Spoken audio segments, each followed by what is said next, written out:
Words for Granted is supported by Yabla, language immersion through authentic programming in the language you want to learn. Yabla features modern television, film, and original content by native speakers of Spanish, French, Italian, English, German, and Chinese.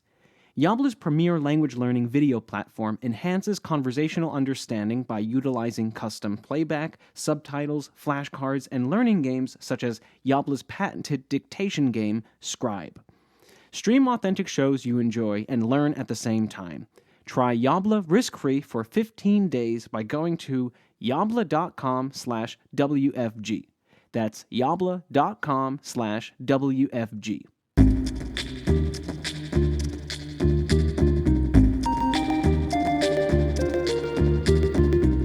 Hey everyone, I'm Ray Bellon, and this is Words for Granted, a podcast that looks at how words change over time.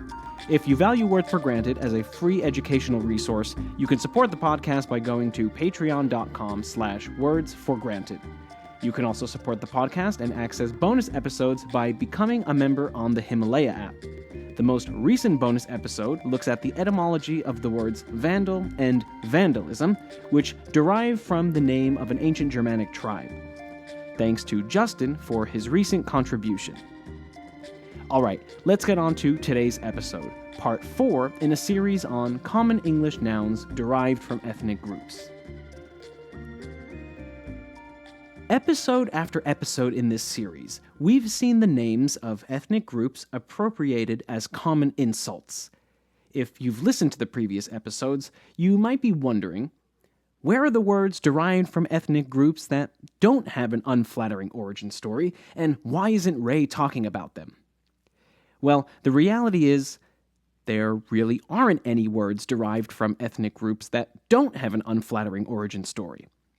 When the name of an ethnic group is given a new meaning by people outside of that group, usually there's a power dynamic at play. This dynamic might be defined by class, race, or prestige. In the words of American activist Stokely Carmichael, quote, "Those who can define are masters," end quote. Carmichael succinctly implies that language plays a crucial role in how we view the world.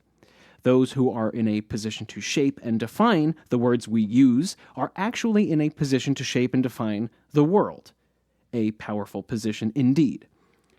In this episode, we'll be looking at the origins of cannibal, a word that originally emerged in Spanish following European contact with the New World. The story of cannibal follows the same trend of pejoration seen in the previous episodes, and then some. Unlike Goth, vandalism, and Philistine, words previously examined in this series, at the time of its emergence during the 15th century, cannibal was not derived from some bygone ancient ethnic group, but rather from a living ethnic group that is today known as the Caribs. The Caribs may or may not have been cannibals in the modern sense of the word. The appropriation of ethnic words like Goth, vandalism, and Philistine into everyday language shaped cultural opinions about ethnic groups long dead, but the word cannibal shaped cultural opinions about an ethnic group that was very much alive, and those opinions had major consequences on history. As we'll see, European rhetoric built around cannibalism in the New World was used to justify the slavery and genocide of indigenous Americans at the hand of European colonizers. That's a pretty wild claim, but I think we'll be able to support it with sufficient evidence. The first appearance of the Spanish Cannibales in the written record comes by way of a historical figure familiar to all of us, Christopher Columbus. It appears in a journal entry on November 23, 1492, written during his first voyage to the New World. Here's the short of the story.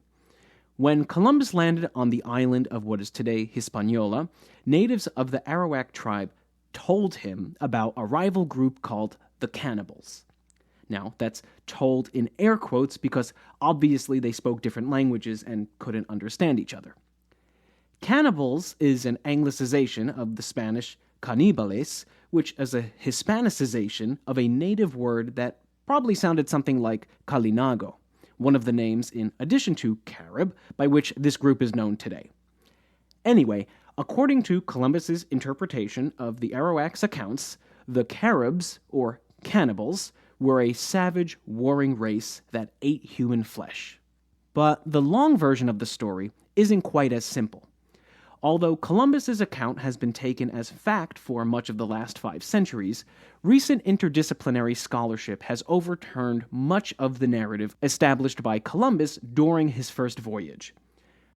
Today's episode has 2 parts.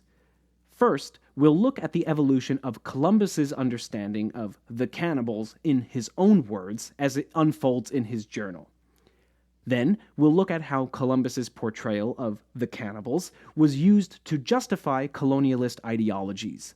It's a case study of man's power to shape language, and the power of language to shape history.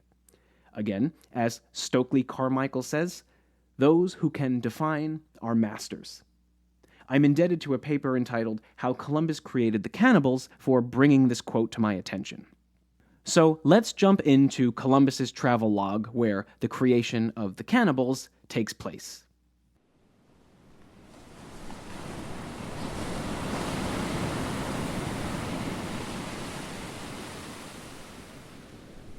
October 12th. Landing on the shores of what is today San Salvador, Columbus encounters a, quote, friendly and well-dispositioned people who bear no arms except small spears, end quote. These natives, called the Arawaks, tell Columbus about a group of rival natives who often fight with them, capture them, and sell them as slaves. As already implied, neither Columbus nor the Arawaks could have conversed with each other, so who knows how this exchange went down. Columbus doesn't talk much about how he and the natives communicated, so take this and all other recorded exchanges between the two with a grain of salt. By the end of the following November, the identity of this rival group will evolve into that of the cannibals, but Columbus has no way of knowing that just yet. In fact, he thinks that the Arawaks are referring not to another indigenous American group, but to henchmen of the Great Khan of China. As you'll recall, Columbus originally set out to find a shortcut to Asia. That misconception is, of course, where the naming of indigenous Americans as Indians comes from. November 4th. The Arawaks share with Columbus another story of a violent neighboring people. Columbus relates, quote, a long distance from here, there are men with one eye, and others with dog snouts who eat men. On taking a man, they behead him and drink his blood and cut off his genitals. End quote. These men sound like characters lifted straight out of Homer's Odyssey, but ostensibly, Columbus accepts the natives' account at face value. November 23rd.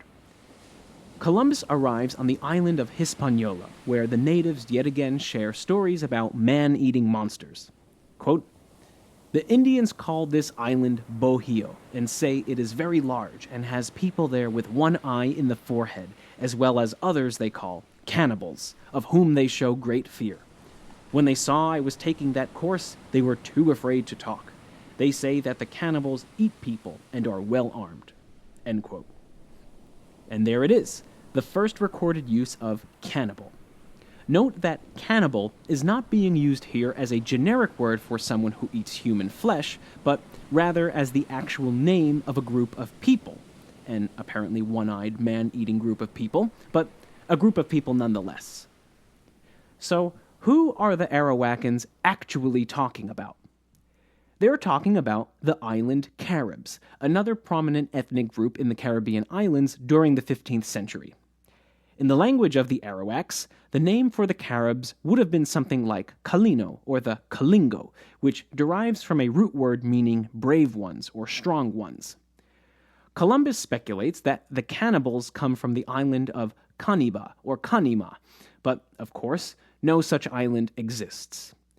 Some have speculated that the transposition of the N sound in Kalino closer to the front of the word, as it appears in Cannibal, is because Columbus believed that the cannibals, or canibales in Spanish, worked for the great Khan. Canibales. Or perhaps he just misheard the natives. For those of you trying to build on your linguistics jargon, this transposition of sounds within a word is called metathesis. Let's pause our survey of Columbus's journal to consider two basic questions. Prior to this account of cannibalism, had Europeans ever heard of humans eating humans before, and were there words for this practice? Yes and yes.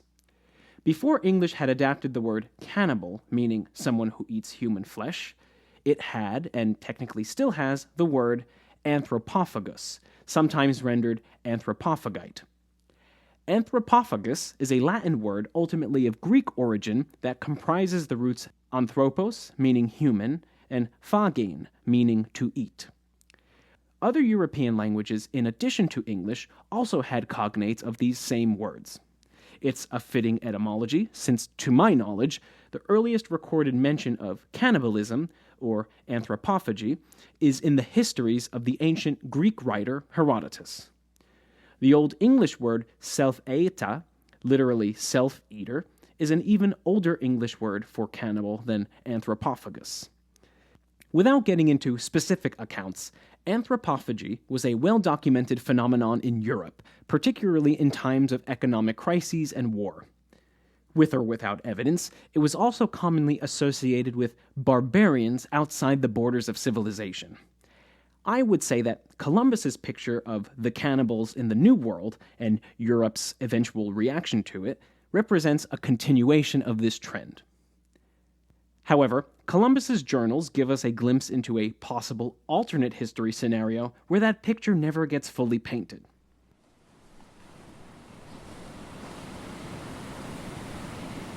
November 26th.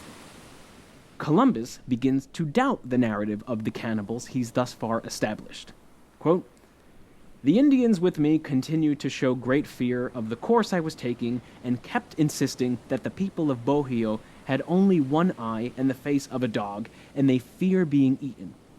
I do not believe any of this. I feel that the Indians they fear belong to the domain of the Great Khan." December 17th. Columbus's doubt reaches a climax, and he throws the whole notion of man-eating cannibals out the window. Confidently, he writes, quote, "The cannibals are none other than the people of the Great Khan, who must be very near. They have ships that come to these lands to capture these people and take them away. Since the people never return, it is believed that they have been eaten. The Indians showed us two men who had lost some chunks of flesh from their bodies and said that the cannibals had bitten out the pieces. I do not believe this. Each day we understand these Indians better and they us, although many times they may have misunderstood us and vice versa." End quote. For a man who seems to have believed these stories at face value 2 weeks prior, this is a reasonable concession. This entry on December 17th is the last time Cannibales appears in Columbus's Spanish writings, but the story of the man-eating cannibals doesn't end there. As we know, the picture does get fully painted. December 26th. After a conversation with an Arawak leader, Columbus claims that the real name of the cannibals is the Caribs. It's most likely that Caribs, or however the Arawak leader may have pronounced it, was literally the same exact native word that Columbus originally heard, or misheard, as Cannibales. Whatever the case, Cannibales and Caribes are ultimately Hispanicizations of native Arawak words, probably Kalingo or Kalina. This later Hispanicization, Caribes, would pass into languages of the world as the word for Caribs, the ethnic name for an indigenous people of this region. It's also the basis of the names Caribbean Sea and Caribbean Islands. By the way, is Caribbean more correct than Caribbean? Caribbean is the older and more ubiquitous pronunciation, but beginning in the 1930s, Caribbean began appearing in dictionaries as an alternate pronunciation, allegedly with British origins. In Castilian Spanish, that is, the Spanish spoken in Spain, Caribes is still used, politically incorrectly, as a derogatory word meaning savage or coarse-mannered person, a perfect example of how language can preserve old prejudices. Anyway, from journal entries after December 26th, Columbus now uses the word Caribs to refer to people he previously believed were called the cannibals. The story continues. January 13th, 1493. Columbus believes he finally has met the Caribs, formerly known as the Cannibals. After docking at a different shore in Hispaniola, he and his men come upon a native man who is, quote, much uglier in the face, end quote, than the others they've met, which leads Columbus to an overreactive conclusion that, quote, he is one of the Caribs who eat men, end quote. Remarkably, the ugliness of this man's face does not only convince Columbus that the man is a Carib, but also that the Caribs do in fact eat human flesh. So much for that doubt that he threw out the window a few weeks earlier. For the record, it's likely that this ugly man belonged to another indigenous group called the Siguayos, not the Caribs.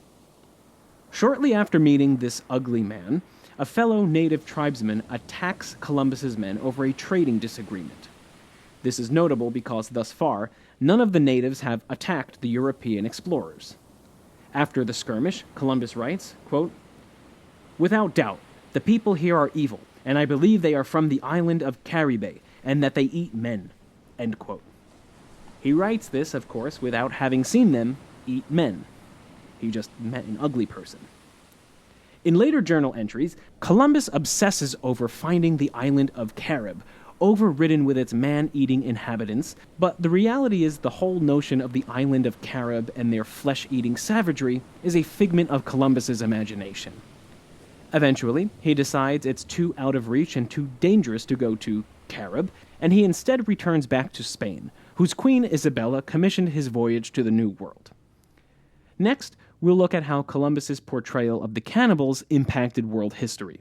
But first, a word from today's sponsor. Today's episode is brought to you by Yabla. Yabla is an online language learning platform that uses video content in conjunction with additional tools like flashcards, games, informative articles, and more to help you get on track to fluency. Yabla's video library contains over 1,000 videos for each of the languages it offers: Chinese, Italian, Spanish, French, German, and English. For the past few weeks, I have been using Yabla to brush up on my Spanish, which admittedly isn't great, but I'm remembering a lot of what I've forgotten over the years, while also internalizing new words, expressions, and grammar. Tal vez algún día hablaré bien español. You can watch Yabla videos with bilingual subtitles, English-only subtitles, or no subtitles at all. You can toggle between the subtitle settings mid-video, and each word in the subtitles is hyperlinked to a bilingual dictionary, so you can look up new words with one click. You can download full transcripts of the videos you watch, leave comments, view others' comments. The list of features goes on and on. I particularly like their catalog of articles about everything ranging from grammar usage to idioms. These articles usually have accompanying videos and audio clips demonstrating the discussion topic, so you can get an authentic sense of the whys, whats, and hows of everyday speech. The best way for you to see what Yabla has to offer is to try it yourself. Try Yabla risk-free for 15 days by going to yabla.com/WFG. That's yabla.com/WFG, like words for granted. I've linked to it in the show notes, and you can also find a link on my website. Okay, back to the show. From our overview of Columbus's journal, it's apparent that he's not a reliable narrator. So, is there any real basis for his claims that the Caribs ate human flesh? Yes and no. It's a topic up for debate, and I'm certainly not the right guy to settle it, but here's a brief consideration of the evidence. English, Dutch, and French accounts of their encounters with Caribs are consistent with certain details referring to funerary rites involving ritual cannibalism. But these Europeans were inconsistent in their classification of the different groups of indigenous people, so it's possible that these descriptions actually refer to non-Carib indigenous groups who engaged in forms of cannibalism. The main reason to cast this doubt is because recent archaeological and DNA studies of Carib burial grounds have actually found zero evidence to support that a Carib diet involved human flesh. Whatever the case may be, we're definitely certain that the Caribs didn't eat human flesh sandwiches for breakfast, lunch, and dinner 7 days a week. That kind of cannibal diet has never been recorded anywhere in the world, but reading Columbus's accounts, that is the kind of impression that one gets of the Caribs. Even though the veracity of Carib cannibalism is debated among experts, it's not a debate that really matters to our story, because what we're interested in is how the word cannibal, with all of its evocative baggage and graphic connotations, was used as a free pass to justify colonization and enslavement. On his voyage returning to Spain, Columbus wrote a letter to his commissioner, Queen Isabella, covering his findings in the New World.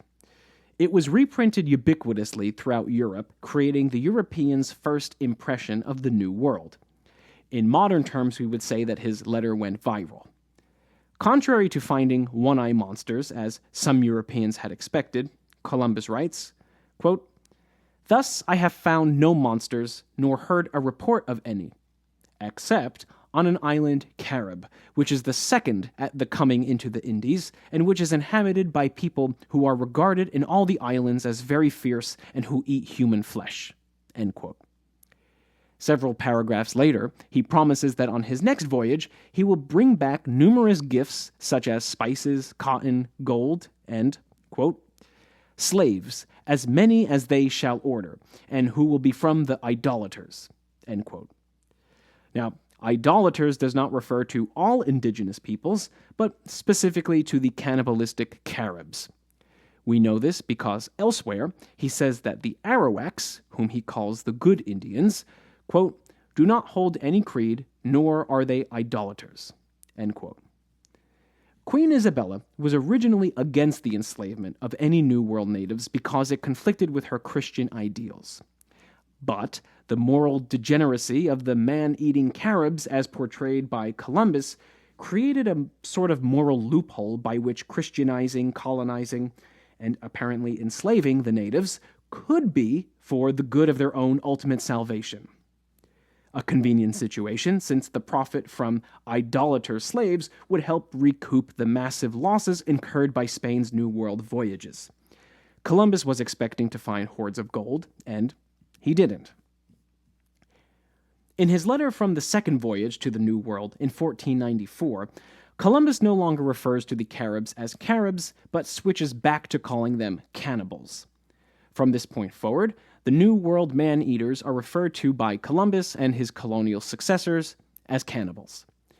We've seen that word transform from what was originally an ethnic designation of the people of the non-existent island of Carib into a catch-all term for all indigenous Americans who allegedly eat human flesh, which, in Columbus's second letter, seems to be a lot of them. Suddenly, the cannibals are everywhere. Quote, "As amongst all these islands, those inhabited by the cannibals are the largest and the most populous. I have thought it expedient to send to Spain men and women from the islands which they inhabit, in the hope that they may one day be led to abandon their barbarous custom of eating their fellow creatures." End quote. Given that Columbus didn't meet a single Carib or cannibal on his first exploration of a handful of islands, should we believe him when he says that they've become the most populous group of natives? Probably not.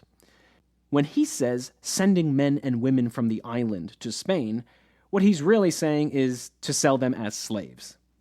Again, the over-exaggeration of New World cannibalism and the sudden increase in cannibal populations are both convenient avenues toward profit. Of course, this economic angle is never blatantly expressed. Later in his letter, Columbus actually takes a righteous attitude toward the prospect of New World slavery.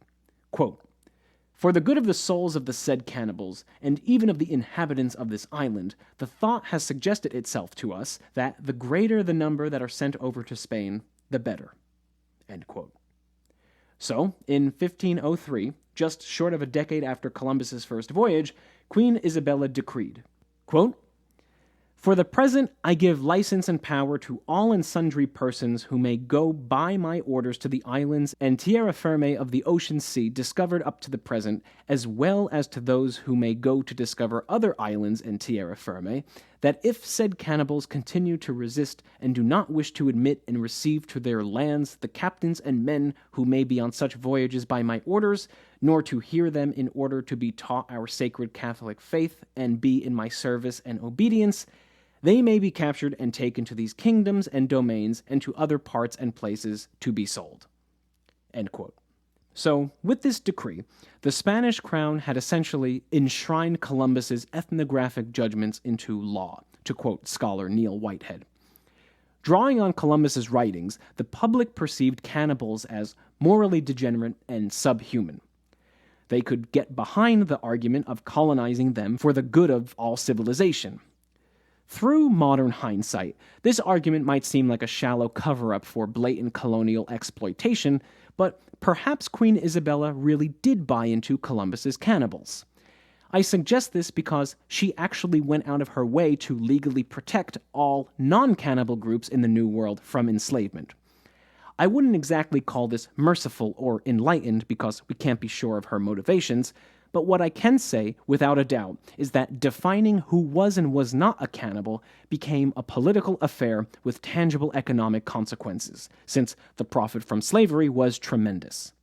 Again, Stokely Carmichael's quote rings true. Those who can define are masters.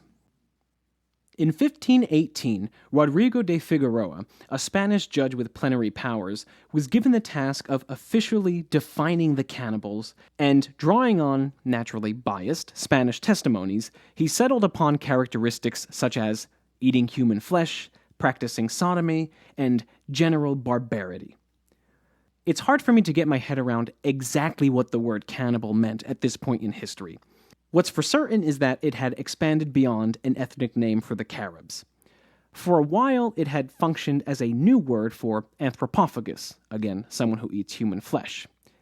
That's what it means today, but at this particular juncture in history, cannibal was legally defined as a catch-all term for barbarians whose ways of life defied natural law as ordained by God. This bit about natural law comes from Pope Innocent IV's writings on cannibalism and the New World. This broad and unverifiable classification made it easy for Spanish explorers to indiscriminately define any indigenous Americans as cannibals when it was conducive to making a buck on slave trade or labor. According to one Martir de Angleria, every New World native was a cannibal. Thus, every New World native was capturable, sellable, and profitable. We can see an example of the fluidity of cannibal as a legal classification in the history of Trinidad. Initially, the entire Trinidadian population, comprising both Caribs and Arawaks, was classified as cannibal, a classification determined by Spanish colonists in Santo Domingo who needed a stronger indigenous workforce. The cleric Bartolomé de las Casas, Spain's officially appointed protector of Indians and champion of indigenous Americans' rights before such a concept existed, revoked the Trinidadians' legal status as cannibals based on a lack of evidence to justify the claim. But, over a decade later, when colonists in Trinidad were unable to cash in on the abundance of gold that they thought they'd find there, the natives of Trinidad were legally defined as cannibals again, which legally sanctioned their enslavement and allowed colonists to make a profit from the island in the absence of gold.